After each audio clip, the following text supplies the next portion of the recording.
História do Cristo sem braço, eu me lembro que eu estava pregando em Dresden, na Alemanha, acho que em 1990, e lá tem também um Cristo sem braço, e as igrejas e a própria prefeitura de Dresden, que foi uma cidade ultra bombardeada na Segunda Guerra Mundial na Alemanha, resolveram não restaurar a estátua e puseram uma placa dizendo: os braços deles serão os nossos, para a gente construir e reconstruir tudo aquilo que a nossa própria loucura e insensatez em adesão ao nazismo fez de mal a nós mesmos, lá em Dresden. E aí, ali naquele ambiente, fazia sentido. Mas, fora isso, eu acho que um dos problemas dessa... Eu vou ser bem franco, como eu normalmente sou, dessa pseudo-fé do cristianismo, que quando quer ficar sofisticado, ele diz, não, o Todo-Poderoso, ele apela para a fraqueza de Deus, aí diz que o Todo-Poderoso está precisando muito de mim. Essa história de que Deus precisa muito de mim que tornou o cristianismo essa coisa horrorosa e indesignável que o cristianismo é. É porque Deus, sem crente e sem cristianismo, está perdido na Terra. Para que algum indiano não vá para o inferno, tem que ter cristão indo para a Índia para catequizar indiano. Para que esse 1,5 bilhão de chineses não vão para o inferno, para que algum deles se salve, é preciso que cristãos vão para a China pregar o evangelho. Porque é um Cristo sem braço, é um Cristo sem perna, é um Cristo sem cabeça, é um Cristo sem voz, é o Cristo silente, é o Cristo que está, no máximo, preso nas páginas da Bíblia, para quem lê e estuda e olhe lá, ou nas catequeses da igreja. Eu acho essa ideia toda patética, horrorosa. O meu Cristo é livre. Foi dele que eu ouvi que o vento sopra onde quer. Que a gente ouve a sua voz e não sabe de onde ele vem nem para onde ele vai. Eu cunhei, há 45 anos atrás, quase 50, a expressão que está espalhada para todo lado aí. Tem muita gente que não sabe nem que veio de mim quando eu ainda morava em Manaus, dizendo que se você quiser amar a Deus, ame a Deus no próximo. Mas uma coisa é amar a Deus no próximo, que foi o que Jesus ensinou, que foi o que o apóstolo João diz na primeira epístola dele, que eu tenho que aprender a amar a Deus no meu próximo, aquele próximo que eu vejo, que eu alcanço e que eu tenho poder de ser a solução na vida dele.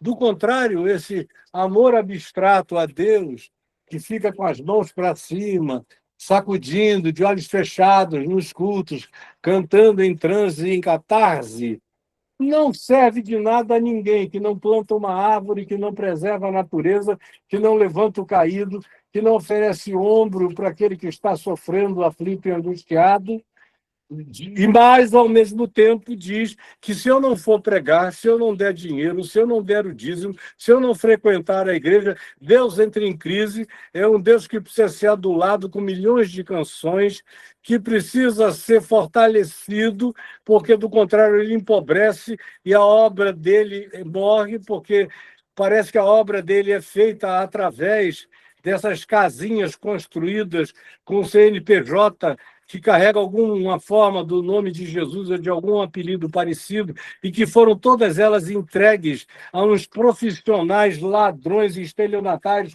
e mentirosos para fazerem o serviço de Deus na terra, do contrário, nada é feito.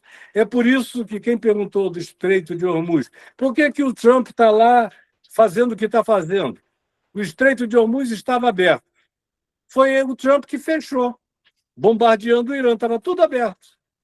Não tinha conflito nenhum com o Catar, com os Emirados Árabes, com a Arábia Saudita, com o Omã, com ninguém, estava tudo funcionando.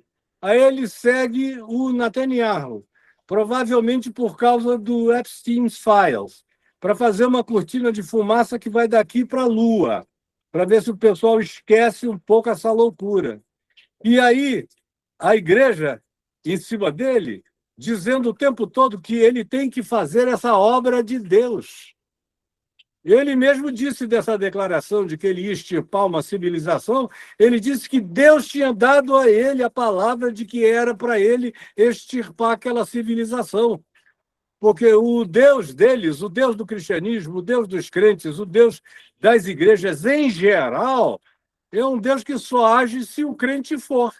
É um Deus que está completamente encabrestado pela decisão e pelo capricho dos pastores, dos papas, dos bispos, arcebispos, dos crentes e do cristianismo, porque o cristianismo é a única representação autorizada de Deus na Terra. Desse Deus, Fabrício, eu sou ateu, mais ateu do que qualquer ateu que você já conheceu. Esse Deus eu abomino, eu aborreço, eu nunca tive nada a ver com ele. A gente fica preocupado com uma irmã, sua irmãzinha, que tem uma cegueira ocular e que, eventualmente, tem a alma mais desenvolvida que a tua, tem o espírito mais sensível que o teu, é mais perceptiva em relação a Deus, à vida, ao próximo e a si mesma e ao mundo interior dela do que você, que tem a presunção de enxergar e não enxergou ainda nada, e que está surdo porque está querendo que Deus fale auditivamente a você.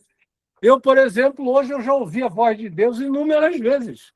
Eu estou aqui, eu estou gravando o Salmo 119, porque eu estou fazendo uma exposição dos 150 salmos. Estão sendo subdivididos. O 119 eu tive que dividir em 22 blocos de 8 versículos, que é como o Salmo está dividido no acróstico hebraico dele. Então, eu segui essa subdivisão. Enquanto eu estava ali fazendo, eu já devo ter gravado não sei quantos, já estou entrando no versículo 80 ou 90 do Salmo 119, caiu um pé d'água aqui com trovão poderoso e água, água, água, água, água, e eu com vontade de parar o salmo, de botar uma sunga e tomar banho de chuva, ouvindo a voz de Deus, aquela coisa linda. Eu passo o dia todo ouvindo a voz de Deus, os pássaros aqui de casa, tem arara, tem tucano, tem flor que abre o dia inteiro, eu cuido delas, vejo o tamanho que elas vão ganhando, vendo Deus falar. Deus falar. Deus fala em tudo, em todas as coisas, em toda a criação. É o que Paulo diz, pois o que de Deus se pode conhecer, lhes é revelado por meio das coisas que foram criadas. Você cuida de seringueira e não ouve Deus falar todo dia? Você sangra a bicha para tirar a balata e não vê Deus falando todo dia? Você planta uma sementezinha desse tamanho que você não fez, ela cresce e vira um monumento e você não ouve, não vê Deus falando todo dia. Eu não tenho como não ouvir. Eu sou invadido pela voz de Deus. Podiam arrancar a Bíblia de mim eternamente, eu não preciso nem da Bíblia. Ela já me foi muito útil, eu a tenho decor, praticamente. Tanto o Velho e especialmente o Novo Testamento, que eu posso dormir e recitar, como no passado. Eu sou sonâmbulo. Durante alguns anos, quando eu era mais jovem, eu acordava à noite e recitava, às vezes, Efésios inteiro, Colossenses todo, Filipenses todo, Romanos todo, versos, textos e textos da Bíblia. Mas a Bíblia é muito pequena para representar a palavra de Deus. Deus se revelou em Cristo, no Verbo encarnado. Você quer ouvir a voz de Deus? Leia os evangelhos e veja Jesus agindo.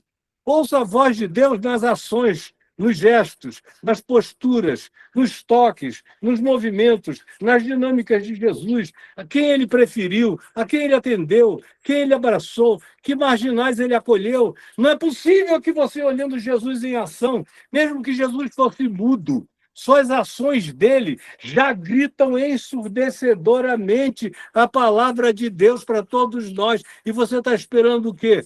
Que o megafone fale, ô, Fabrício da Seringueira, alô, alô, que eu vou falar contigo. Para com isso e para com essa história de sair seguindo igreja, teologias, doutrinas, mestrezinhos ou qualquer outra coisa. Você tem que mergulhar nos evangelhos, meu filho. Você tem que ficar amigo de Jesus. É desse jeito. Amigo de Jesus. A partir de Jesus, eu tenho a maior sabedoria do mundo. Eu tenho mais ciência do que os cientistas, tenho mais saber do que os sábios. porque nele habita toda a plenitude de toda a sabedoria, de todo conhecimento, de todo discernimento nele.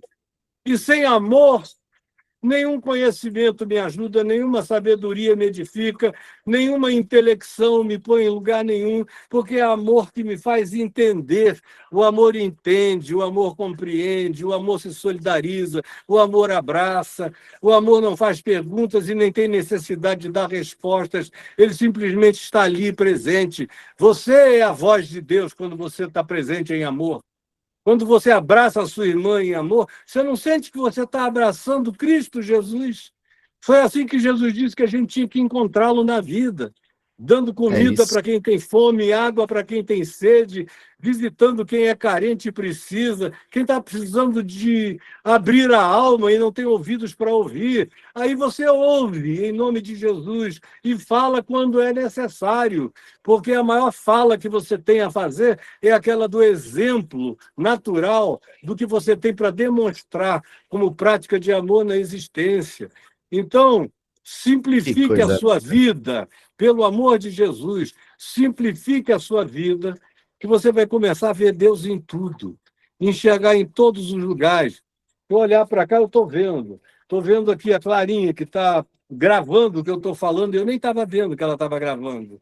Lá dentro, a minha mulher, meu neto Matheus, que faz o corte ali, a gente já acabou as nossas gravações aqui oficiais, ele teve que sair para o jiu-jitsu dele. Mas para onde eu olho, eu vejo Deus. Vejo Deus da Clarinha, vejo Deus no meu neto, vejo Deus na minha mulher, vejo Deus... Deus está nesse chat, está nessa conversa. Pelo amor de Deus, está aqui entre nós, no rostinho de vocês, para todo lado. Então, pelo amor de Deus, tira a viseira do rosto. E não deixa a religião te cegar. A religião cega. Ela não te abre o sentido, ela te diminui a percepção. Então, pelo amor de Deus, mergulha numa coisa muito simples, em Mateus, Marcos, Lucas e João. Não vai ficar lendo datação, quantos anos tem o texto, todas essas bobajadas. O que tem ali é uma síntese lúcida suficiente para fazer você se tornar o ente mais sensato, sábio, pacificado, tranquilizado e eternizado que você jamais imaginou que poderia ser, com a voz de Deus te pervadindo o tempo todo. E o silêncio de Deus, ao qual você aludiu, é onde a gente conhece mais profundamente a soberania dele. Ele é que manda a gente ficar quieto. Aquietai-vos e sabei que eu sou Deus. É nesse silêncio, muito mais do que no vendaval, no terremoto, no fogo que passa pelo Horebe, na ventania que rocha a penha, é no cicio suave, é na delicadeza, é no beijo, é no carinho, é no acolhimento, é ver a espontaneidade do que vai brotando. A terra que você cuida continua a ser fiel, dando fruto, todo dia e toda hora, e você não está ouvindo a voz de Deus? Pelo amor de Deus, se desreligiogize, e você vai ver que Deus está gritando através de tudo, o tempo todo, em todo lugar. Só não ouve quem ficou cego e surdo, porque crente só não fica mudo. Se pelo menos crente ficasse mudo, era uma bênção.